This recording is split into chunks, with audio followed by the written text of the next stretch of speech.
everybody, welcome back to my channel. In this class, you are going to learn about amazing books written by South Asian authors, all about the topics of yoga, breathwork, meditation, philosophy. I know so many of you on my Instagram are constantly asking me, which books should I read? I don't want to culturally appropriate yoga. What do you recommend? And so I have put 4 together that come under different sections, depending on what it is that you're looking for. So let's get straight into it. We start off with the iconic autobiography of a yogi, which is by Paramahansa Yogananda.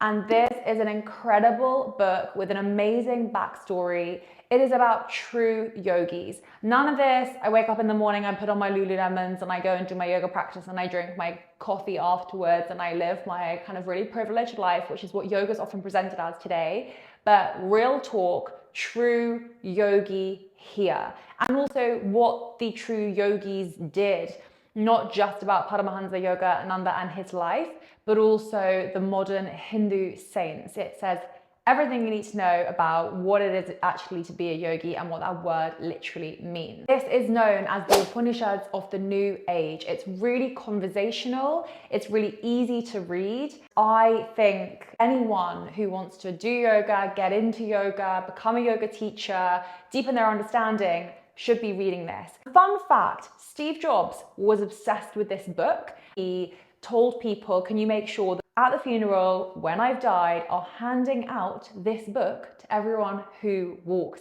in. It says a lot. He apparently used to carry this book around with him everywhere he went in his suitcase. It's another good reason why you should get it. Because this yogic philosophy is not just for the highly spiritual ones amongst us that want to live in the mountains and live a lifestyle away from the corporate world. This is very much for the entrepreneurs, for those in business, for those in a corporate lifestyle, for those who want to apply this into their working day. Really, that is what yoga philosophy is about. That is what yoga is about, is the application. Hugely inspirational, really recommend it, and a great book for all yogis. Any of you who are interested in the breath, the power of breath work, right now today there are so many studies showing the research and the science of breath and why altering our breath and having a conscious connected breath is so important.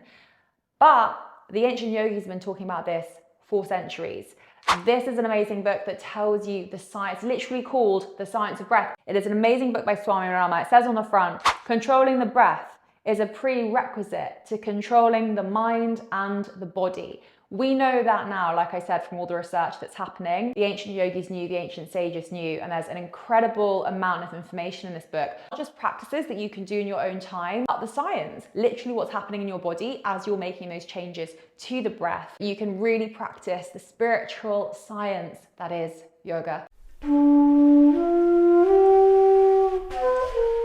If you are interested in self-study, Svadhyaya, known as one of the niyamas, this is the one for you. This is Raja Yoga by Swami Vivekananda. It's an OG. It talks about aphorisms, or known as the sutras. It breaks down Patanjali's yoga sutras in a really conversational way. Is it easy to read?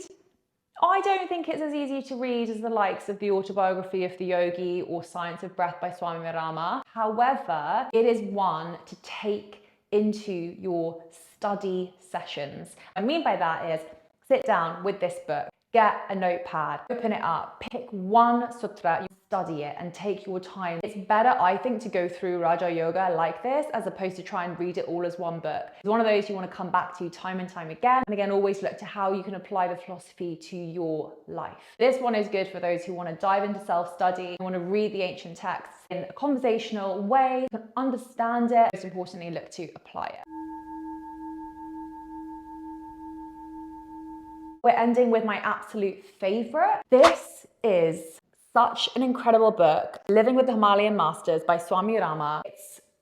You can see I've put post-it notes in there for kind of things I want to go to again and again. This is the best book for those who are really interested in deep spirituality. Okay, so mystical, it's magical, it's so easy to read. It's literally reading a story. Feels like it's not real, everything he's talking about. Swami Rama's journey through the Himalayas, through the mountains, meeting all these different sages, all these different yogis living in caves. It's a piece of history in this book. And no, it's not got any scientific backing. No, it's not got any practices for you to do. It's not a guide as such, but it is a beautiful book if you are into spirituality and you want to learn more about what it's like to live in the caves and in the mountains and what those people who lived there did, what were their lives like, and what practices did they do. It's really good in spirituality if you want to get into spirituality more, if you're spiritual curious, definitely check this one out. That wraps up our yoga books by South Asian authors. You should read, according to me. Let me know if you want me to do this for Ayurveda and some other books, because there are so many. I've just touched the surface, scratched the surface. Yeah, we just scratched the surface in this video. If you enjoyed this, make sure you hit the subscribe button, give me a comment to let me know how you got on, and I'll see you again in our next class.